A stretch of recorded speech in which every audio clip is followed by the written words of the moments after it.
Hey, this is Ermy Pedata from thelanguageheroes.com, and you are about to watch a workshop called Let's Learn to Speak Italian Together.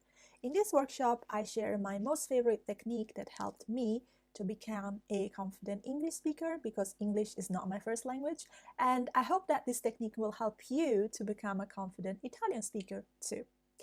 I did this workshop to celebrate the 4th edition of the Italian Conversation course, which is starting next week and which you can learn more about in the link in the description below this video. And if you feel it might be the right fit for you, I hope you will join us for this round too. Meanwhile, here is the replay of the workshop Let's Learn to Speak Italian Together. I hope you'll gain some excellent ideas from it and that you will feel inspired to speak, not just learn Italian. Cominciamo. Here's what we are gonna learn today. So I'm going to share with you my best technique to learn to speak Italian and where it comes from. I think this one is important as well.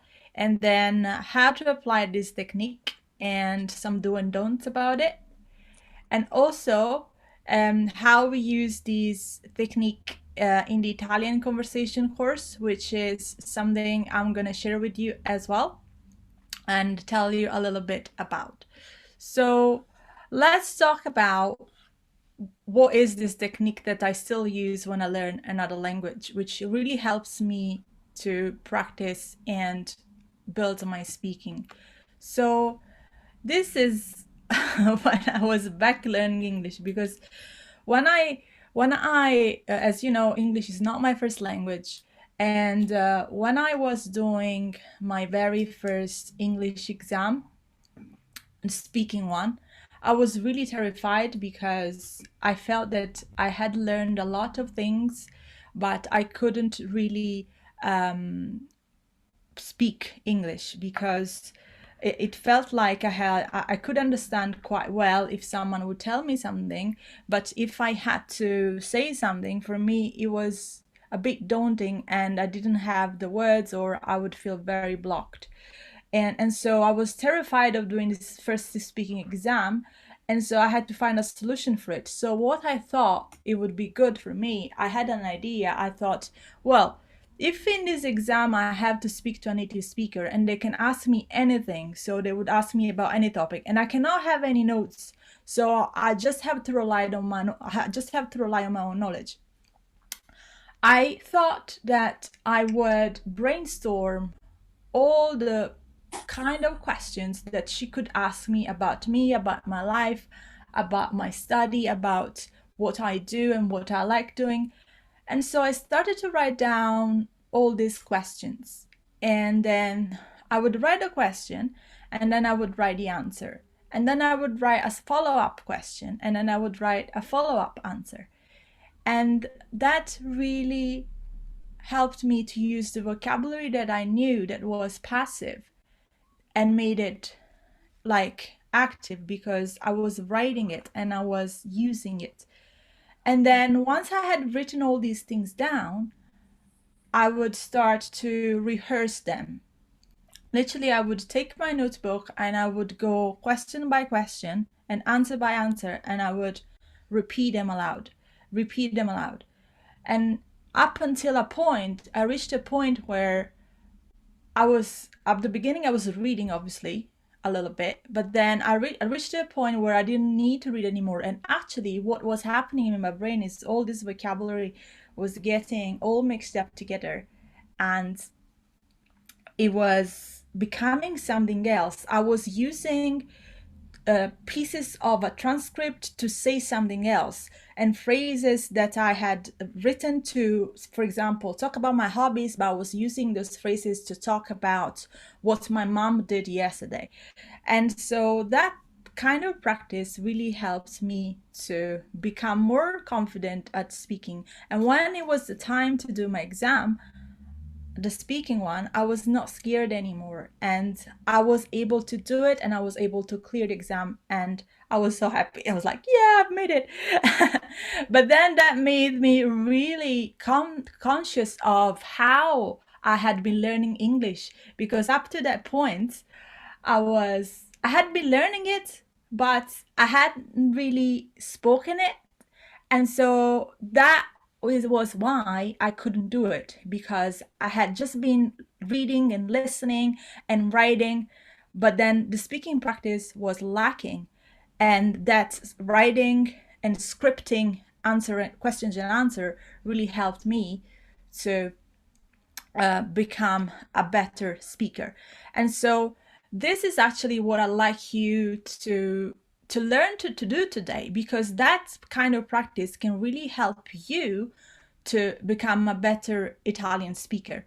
So here are some benefits of the conversation scripting, and I would really advise you to do it with any topic that you learn. Either you're a beginner, it doesn't matter. Even if you're a beginner, it doesn't matter, as long as you use what you've learned. So when you start to script a conversation, you use what you learned in a way that is relevant to you, and that in that way you are able to get the vocabulary that was in your brain that was passive and that up to there you had just been understanding. Then it becomes active because you're using it in an active way, because you are manipulating the language, and in manipulating it you make it your own. And when you make it your own, it means that you can recall it, you can recall the language, and it can become part of you, and you can use it in different contexts. And while you do that, you get to consolidate, of course, your knowledge of grammar and vocabulary.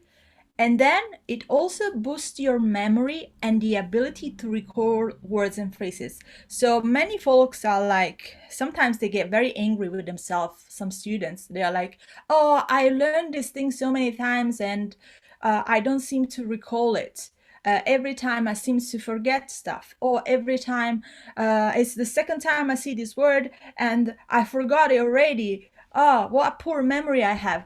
Well, no, that's not really the truth. The truth is that you have not been practicing that thing as much as you need in order to remember it and be able to recall it.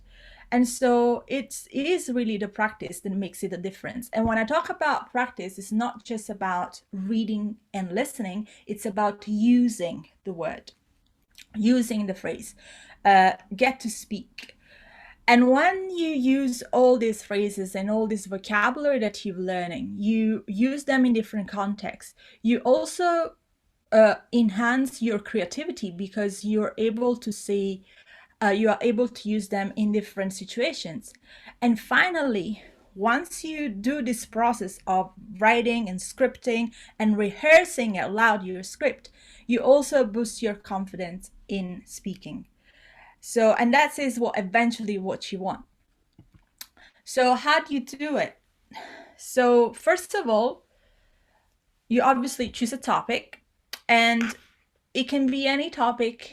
It can be, for example, speaking about your favorite film, or talking about what you did yesterday or during the Jubilee weekend that we just had in the UK, or whatever, like you're talking about your family. And then you start to create questions. So, for example, say what did you do? Imagine the situation. Someone asks you, what did you do over these weekends? And what would you say to them?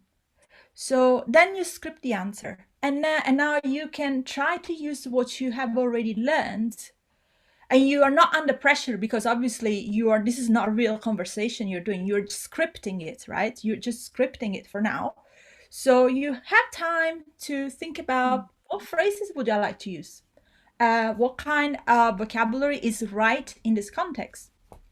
So you script your answer, and then start to also brainstorm follow-up questions. So for example, after someone has asks you, what did you do this weekend? And then you say, oh, I went around town and then I had a picnic, and I saw a friend. What about you? What did you do? So you just brainstorm any kind of follow-up questions that can be relevant.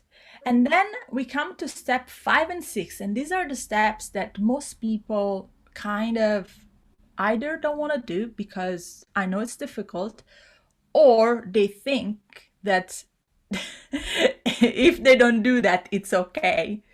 And those are rehearse.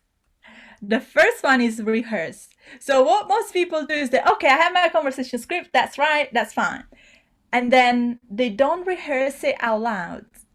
But then if you don't rehearse it out loud, how are you going to speak about it? You can't really do that, because if you just write it and then you don't really talk about it out loud, how are you going to become comfortable talking about it? How you are going to really learn and make that language your own if you don't have a go at really speaking about it? So the rehearse part is super important, and I'm going to talk about that in a minute, how to do it properly as well. And finally, this is the part number 6, is another part that there's a lot of resistance, and some people are like, oh, why should I do this? I don't want to record myself. But if you record yourself and you listen to yourself, I'm telling you, you will improve so much, because you will find lots of things and little learning opportunities that you will not we will never find if you just speak, because when you're speaking you are concentrated speaking the language, so you're not really listening to yourself. But if you have the opportunity, record yourself, listen to yourself, and see, oh, maybe I can improve my pronunciation, oh, this grammar bit was not quite right, you realize, and then your brain become more comfortable at picking your mistakes up.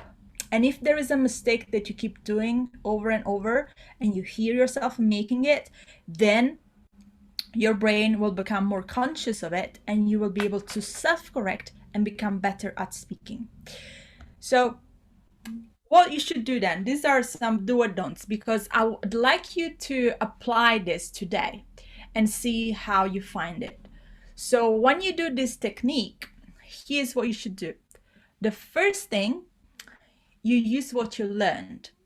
Don't go and talk about a topic that you've never. So, say for example, you are at a lower intermediate level, okay? And you've studied how to talk about your job, or to talk about your hobbies, to talk about your last holiday that you had. Fine. Start with those topics, okay? And then when you start with those topics, then you move to next ones.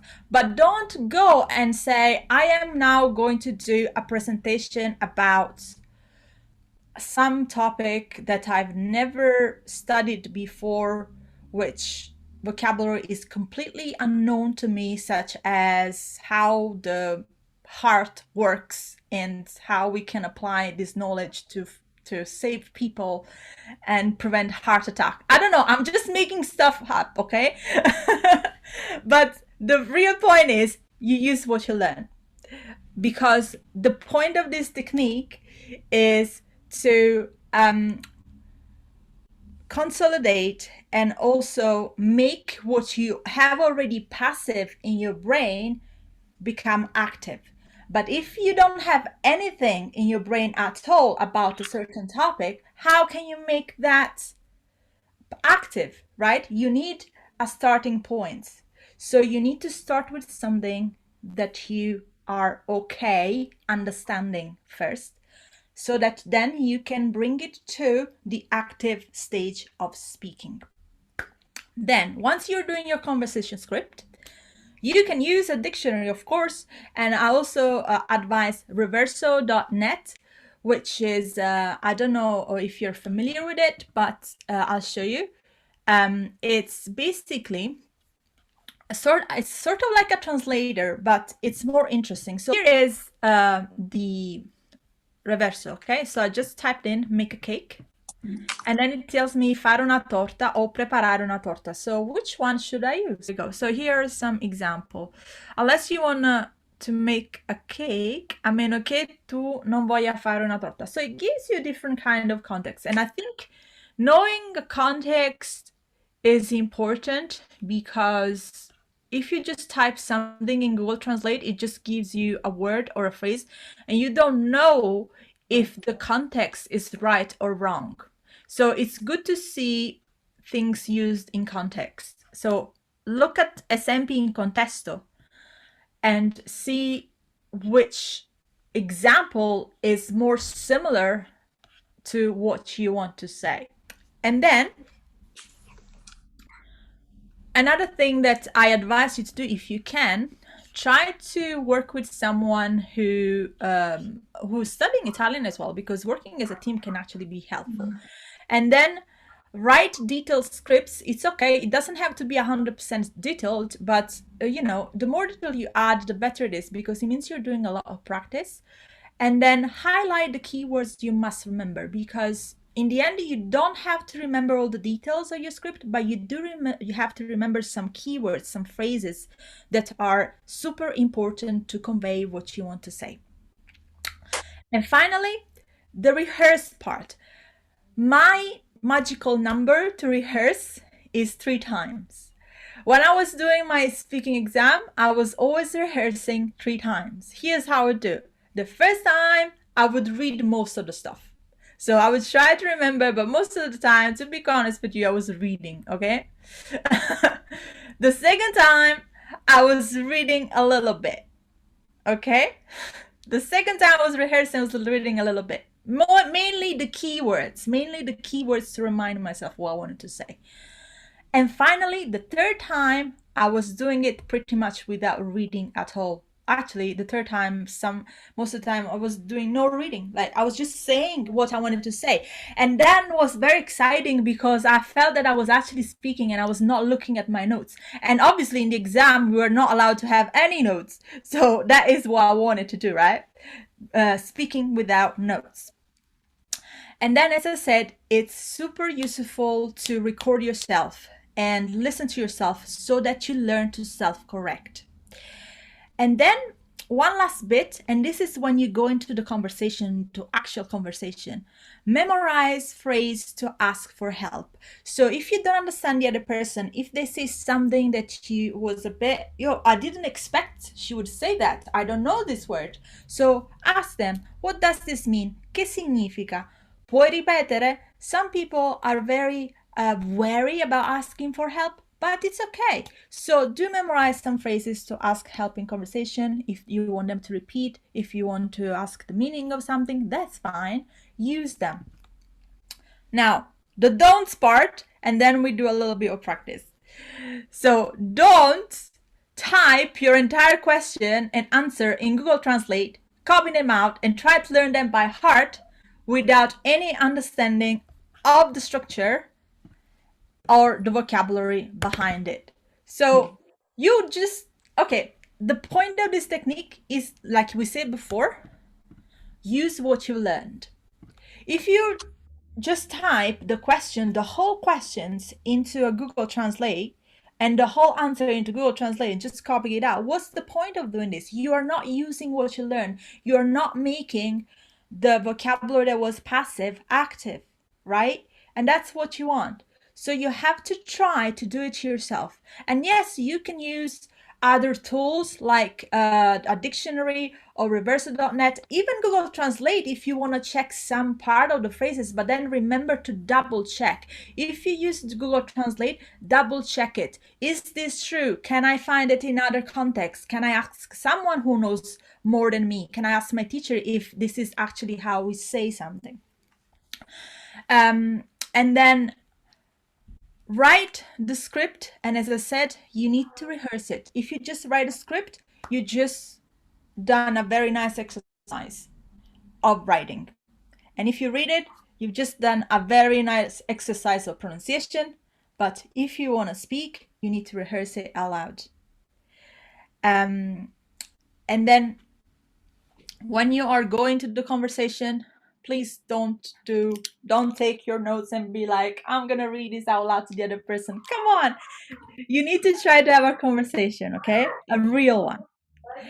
And finally, you know that when you do the conversation, there are some things that are going to go wrong. There are some things that you're not expecting. they will come up, and that's okay, because this is the other learning stage where we learn to deal with the unknown and we learn new stuff. So don't get discouraged, don't get upset. And as I said, if you don't understand something, ask for help. That's fine. Okay? So I'm telling you, if you do this work, because I know it's work to write a conversation script, questions and answer. It's work to make yourself rehearse it at least 3 times. It's work. But if you just do this, I'm telling you, I promise you, you will become fluent in Italian, conversational at least. Because once you do that, your brain will be so used to speak Italian that you will be able to have the conversation that you want. So, I'm telling you, ce la puoi fare. You can do it. So let's do it together, okay? So I'm gonna share with you something that we do in the conversation course. In the Italian conversation course, what I do is I give some conversation starters. Then you prepare the answer and the follow-up questions. You rehearse them. And then you go into the conversation and try to have the conversation. Would you like to learn to speak Italian too? Then you may want to consider to join us for the Italian conversation course. You can learn more about this course in the link in the description below this video. And enrollment is open now through Sunday. And get ready for 7 weeks of real, consistent speaking practice and finally having the conversation in Italian that you actually want to have. I hope to see you in there. Ciao!